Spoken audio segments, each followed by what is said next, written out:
اتنی پرانی جماعت تو کتاب و سنت کی صحیح ترجمانی کر رہی ہو، جو لوگوں کے لیے رحمت بنی ہو، اس کو لوگ کہتے ہیں یہ نئی جماعت ہے، نعوذ باللہ، کہتے ہیں ان کو انگریزوں نے پیسہ دے کر کے تیار کیا ہے۔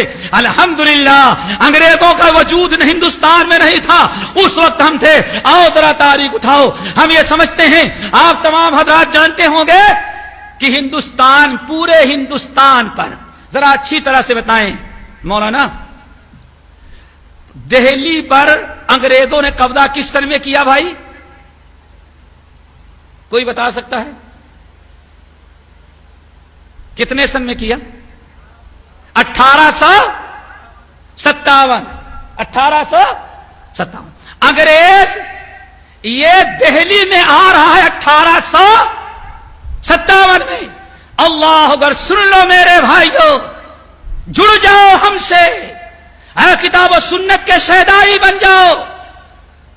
انگریزوں کی یہ جماعت نہیں ہے، یہ رسول اللہ کی جماعت ہے، یہ صحابہ کی جماعت ہے، یہ وَلْتَكُن مِّنكُمْ أُمَّةٌ والی یہ جماعت اور گروہ ہے۔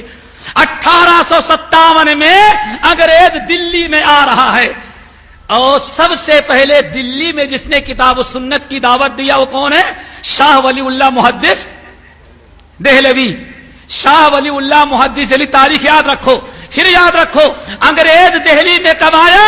1857 عیسوی کے اندر، اور شاہ ولی اللہ محدث دہلوی رحمت اللہ علیہ سن 1732 کتنے میں؟ اردو کی گنتی آتی نہیں آتی بھائی آپ لوگوں کو؟ 1732 عیسوی میں دہلی سے حج کرنے کے لیے کہاں گئے تھے؟ اجمیر۔ کہاں گئے تھے حج کرنے؟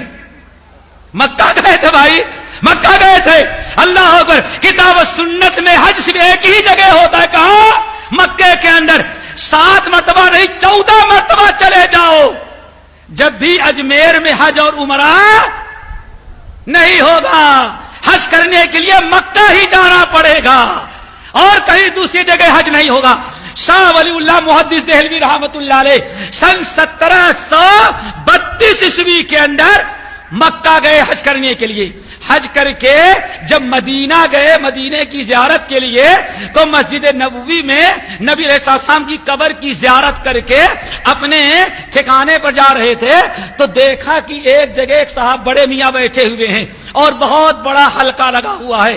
شاہ صاحب رحمت اللہ علیہ کہتے ہیں ساری زندگی میں نے دہلی میں گزارا تھا، اور دہلی میں جو کچھ میں نے پڑھا تھا، کیا قال ابو حنیفہ رحمہ اللہ، قال ابو یوسف، وقال محمد، وقال حسن، وقال ظفر۔ کہتے ہیں اللہ کی قسم، دلی میں سن 1732 عیسوی کے پہلے دلی میں جو میں نے علم حاصل کیا تھا، اس میں کیا تھا؟ قال ابو حنیفہ رحمہ اللہ، قال ابو یوسف، قال محمد، قال حسن، قال ظفر، یہی سب سنا تھا۔ کہتے ہیں مدینہ طیبہ میں نبی علیہ السلام کی قبر کی زیارت کر کے جب راستہ پکڑ کے مسجد سے باہر نکل رہا تھا، تو میں نے دیکھا کہ ایک بوڑھا انسان بیٹھا ہے اور بہت سارے لوگ بیٹھے ہیں۔ ہم نے سوچا شاید ہدایہ، یہی سوچے ہوں گے ہدایہ کا درس ہو رہا ہے بھائی، یا سوچے ہوں گے شرح وقایہ کا درس ہو رہا ہے۔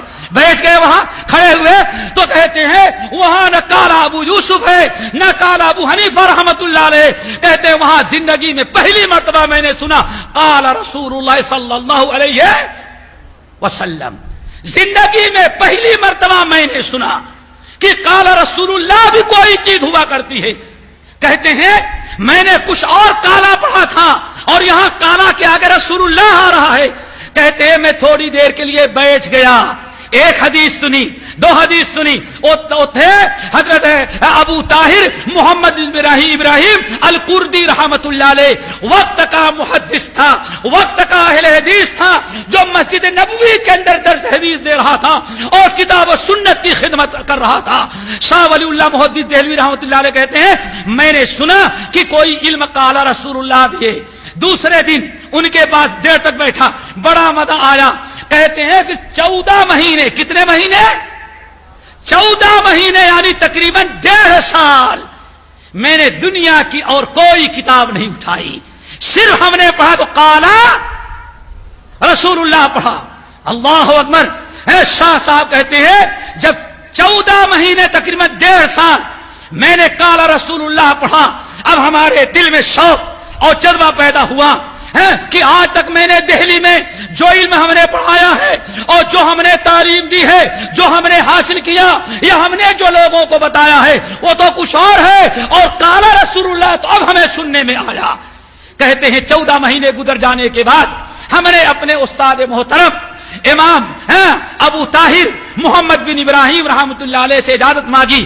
حضرت اگر آپ اجازت دے دیں تو اب میں مدینے میں رہنے کے بجائے اپنے پرانے وطن دہلی میں جاؤں گا اور وہاں جا کر کے قرآن و حدیث کا علم لوگوں میں عام کریں, پڑھائیں. کیوں؟ ہمارا بر ہندوستان وہاں صرف قال ابو حنیفہ قال ابو یوسف رحمت اللہ علیہ کہا جاتا ہے, وہاں قال رسول اللہ نہیں ہے. ہمارے استاد محمد ابو طاہر محمد بن ابراہیم کردی رحمت اللہ علیہ نے اجازت دیا. شاہ صاحب رحمت اللہ علیہ کہتے ہیں جب الوداعی ملاقات ہم نے اپنے استاد سے کیا, مصافحہ ملایا, سلام کیا, تو اس وقت میں نے اپنے استاد کے سامنے کہا تھا یا استاد محترم نسیت کل شیء کنت عارفہ الا طریقا یؤوینی الی ربکم. اے استاد محترم یاد رکھیں جو علم ہندوستان سے قال ابو حنیفہ قال ابو یوسف لے کر کے آیا تھا ہم مدینے میں چھوڑ کر کے جا رہے ہیں, اور جو علم آپ سے میں نے سیکھا ہے یہی علم اب ہم لے کر کے ہندوستان جا رہے ہیں. انگریز دہلی میں کب آیا؟ 1857 میں, اور حدیث اہل حدیث دہلی میں حدیث پڑھانے لگا, اور کتاب و سنت کی دعوت کب دیا؟ تقریباً 100 سال پہلے کی زیادہ ہوا. 1857 اور 1732 یعنی 1 صدی پہلے اہل حدیث کہاں پہنچ گئے تھے؟ اہل حدیث کہاں تھے میرے بھائیوں؟ مکے میں. کیوں؟ انگریز پیدا کرتا اور انگریز اہل حدیثوں کو تیار کرتا, اور اہل حدیث انگریزوں کے ایجنٹ ہوتے تو سن 1857 کے بعد یہ پیدا ہوتے. اور وہی نہیں, اور آپ لوگوں کو سنا دوں, یہ بہت غلط فہمی ہے میرے بھائیوں. علامہ محمد فاخر زائر الہ آبادی رحمت اللہ علیہ یو پی کا وسط کا حصہ ہے. اللہ اکبر. وہاں وہ دار شاہ اجمل بڑی مشہور جگہ ہے, وہاں وہ کتاب و سنت کی دعوت دے رہے تھے. حالانکہ اللہ اکبر انگریزوں کی حکومت ابھی الہ آباد میں بھی نہیں تھی, وہاں بھی بہادر شاہ ظفر سے پہلے ابھی انگریزوں کے 150 سال پہلے کا واقعہ یہ ہے. انگریزوں کا کوئی تعلق اہل حدیث ہونے سے نہیں تھا. اور کیا تھا ہم ابھی آپ لوگوں کو بتاتے ہیں. اللہ اکبر. علامہ فاخر زائر الہ آبادی رحمت اللہ علیہ جو کتاب لکھتے ہیں اپنے آپ کو اہل حدیث کہتے ہیں. کیا کہتے ہیں؟ ما اہل حدیث سے دگارانہ شنا سے بحدیث مصطفیٰ چوچرانہ شنا سے ہم اہل حدیث ہیں. پتا چلا انگریزوں کے ہندوستان میں آنے سے پہلے بھی ہندوستان الہ آباد میں اہل حدیث موجود تھے. لندن سے اہل حدیث اپنے پادریوں کو تو لے کر کے آیا ہے, لیکن اہل حدیثوں کو لے کر کے نہیں آیا. انگریزوں سے 100 سال 150 سال پہلے لوگ اپنے آپ کو اہل حدیث کہتے رہے میرے بھائیوں. اور ذرا سنو, شاہ صاحب رحمت اللہ علیہ دنیا سے چلے گئے, شاہ ولی اللہ دنیا سے چلے گئے اپنے بعد, اور انہوں نے کتاب و سنت کی دعوت کی. جی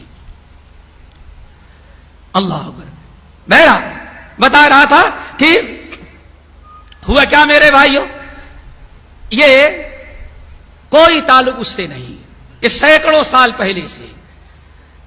علامہ فاخر زائر الہ آبادی رحمت اللہ علیہ اپنے کو اہل حدیث کہتے رہے, اور اہل حدیث گروہ موجود تھا.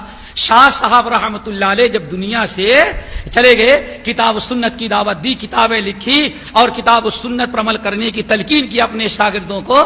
تو ان کے صاحبزادے حضرت شاہ عبد العزیز رحمت اللہ علیہ کا دور آیا میرے بھائیوں. جب ان کا دور آیا انہوں نے بھی کھل کر کے کتاب و سنت کی دعوت دی. اور ذرا سنو, 1800 یاد کر لو. آپ جانتے ہیں سب سے پہلی کتاب جو ہند پورے بر صغیر میں عقیدے پر، توحید پر، شرک و بدعات کی تردید میں لکھی گئی ہے، وہ انگریزوں کے آنے کے پہلے دلی میں لکھی گئی، وہ تقویۃ الایمان نامی کتاب ہے. شاہ اسماعیل شہید رحمت اللہ علیہ میرے بھائیو، جو حضرت شاہ ولی اللہ محدث دہلوی رحمت اللہ علیہ کے پوتے تھے شاہ اسماعیل شہید، انہوں نے ہندوستان میں بر صغیر میں موجودہ کفر و شرک بدعات جو پھیلی ہوئی تھی ان کے خلاف کتاب لکھی. یہ تاریخ کے ہند کے اندر بر صغیر کی سب سے پہلی کتاب ہے میرے بھائیو، تقویۃ الایمان، جو عقیدے پر لکھی گئی. اور سب سے پہلے یہ شائع جو ہوئی ہے 1826 عیسوی کے اندر. کتنے میں میرے بھائیو؟ 1826. انگریز کب آیا؟ 1857 میں. اس کا مطلب ہے کہ شرک بدعات کے خلاف اہل حدیث گروہ اور یہ صحابہ کی جماعت، نبی کی جماعت، کتاب و سنت کی دعوت دینے والی جماعت اپنے فریضے کو ادا کرتی رہی. انگریز ابھی کلکتہ میں تھا اور دلی کے اندر 1826 عیسوی کے اندر تقویۃ الایمان، توحید سنت کی دعوت دینے والی اور شرک بدعات کو مٹانے والی یہ کتاب چھاپی گئی اور لوگوں میں تقسیم کی گئی. لیکن ہوا میرے بھائیوں یہ انگریزوں کے ہاں دلی میں آنے سے چند سال پہلے، تاریخ نوٹ کر لو، 1852 عیسوی کے اندر انگریز آیا 1857 میں، اور 1852 عیسوی کے اندر اس کا کسی نے تقویۃ الایمان کا انگلش میں سب سے پہلے ترجمہ کر دیا گیا، عربی سے اردو، اور اردو کے بعد 1852 میں کس زبان میں ترجمہ کر دیا گیا؟ انگریزی میں. اب انگریز جب دلی میں پہنچا تو اس کو انگریزی میں یہ کتاب مل گئی. انگریز آج بھی سمجھتا ہے، پہلے بھی سمجھتا رہا کہ اگر کتاب و سنت کی دعوت عام ہوگی تو دنیا میں اس قوم کو مٹانا اور اس قوم پر غالب آنا بالکل ناممکن ہے. جو قوم کتاب و سنت پر عمل کرنے والی ہو اور جو قوم شرک و بدعات سے بری ہو اور شرک و بدعات سے دور ہو، ایسی قوم پر غالب آنا ناممکن ہوا کرتا ہے. اسی لیے میرے بھائیو، انگریزوں نے جب اس کتاب کو پڑھا، انگریزی میں 1852 میں 57 میں جب آئے اور اس کی تقویۃ الایمان کو انگریزی میں پڑھا تو کہا اگر یہ کتاب عام ہو گئی اور لوگ ہندوستان میں رہنے والے یہ پیشانی صرف اللہ تعالیٰ کے سامنے جھکائیں گے اور یہ ہاتھ صرف اللہ تعالیٰ کے سامنے اٹھے گا اور اطاعت گردن صرف نبی کے سامنے اور نبی کی حدیث کے سامنے جھکائیں گے، تو دہلی کے مسلمانوں پر اور ہندوستان کے مسلمانوں پر قابو پانا، غالب آنا ناممکن ہے.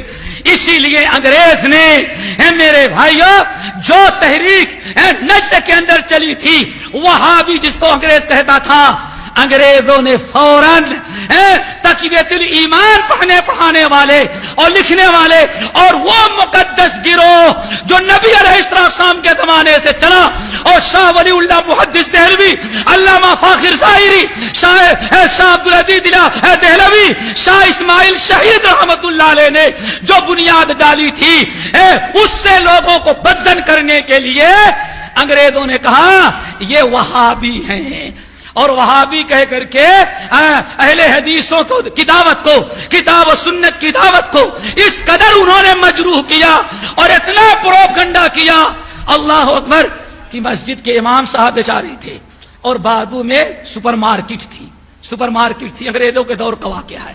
سپر مارکیٹ تھی، وہ بیچارہ ہندو تھا، سپر مارکیٹ والا ہندو ہے، لیکن مسجد کے امام صاحب تھے، انگوٹھا چھاپ لیکن تھے امام، ان سے بڑی محبت کرتا تھا. کیوں؟ گائے اگر دودھ نہ دے تو امام صاحب روٹی پر دم کر کے دیتے تھے، گائے اس کی دودھ دینے لگتی تھی. اگر بچہ بیمار ہو جائے تو اس کے وہاں جا کر کے اللہ اکبر سب کچھ کرتے تھے. پتہ نہیں ایک مرتبہ دونوں میں کچھ اختلاف ہو گیا تو وہ بنیا بیچارہ ہندو جو سپر مارکیٹ والا تھا، وہ امام صاحب کو فری میں اناج اور غلہ دیتا تھا، بالکل فری میں، ان سے قیمت نہیں لیتا تھا. جب دونوں کی کھٹک گئی تو امام صاحب کو فری میں غلہ دینے سے انکار کر دیا، کہا کہ اب دوبارہ فری میں غلہ نے قیمت دو۔ اس کے بعد امام صاحب بہت غصے میں آئے، اعلان کر دیا بھائی غیر مسلم سے سودا لینا حرام ہے۔ لوگوں نے کہا کل تک تو آپ فری میں لیتے تھے، آج حرام کیسے ہو گیا؟ بڑا مسئلہ بن گیا میرے بھائیوں۔ کوئی ایک آدمی بھی غلہ لینے سے انکار نہیں کیا، سارے محلے کے لوگ ہندو بنیا سے سامان لے رہے تھے۔ مولوی صاحب کو شیطانی سوجی، جمعے ایک دن اعلان کیا لوگوں سنو سنو، یہ ہندو جو ہے بہت برا ہو گیا، کیا یہ وہابی ہو گیا ہے، اس کے ہاں سے غلہ نہیں خریدنا۔ ہندو اور وہابی، جب اس لوگ مولوی صاحب نے کہا یہ ہندو وہابی ہو گیا تو لوگوں نے کہا وہابی سے تو سامان نہیں خریدیں گے۔ اللہ اکبر۔ میرے بھائیوں اس قدر بدنام